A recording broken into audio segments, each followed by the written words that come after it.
તો ભાજપે સુરત લોકસભા બેઠક પરથી સાંસદ દર્શનાબેન જરદોશને રિપીટ કર્યા છે। ભાજપ લાંબા સમયથી સુરત બેઠકને લઈને અસમંજસની સ્થિતિમાં હતું, ત્યારે અનેક ચર્ચાઓ બાદ અંતે દર્શના જરદોશ પર જ પસંદગી ઉતારવામાં આવી છે।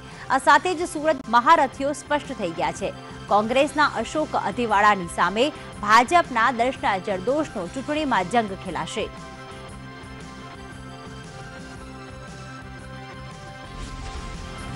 सूरत लोकसभा उम्मीदवार दर्शनाबेन रिपीट थे त्यारे आपणा साथे ज आपणे जाणीशुं शुं कहेवुं छे। दर्शनाबेन तमे फरीथी रिपीट थया छो, हेट्रिक मारी छे, शुं कहेवा मांगशो?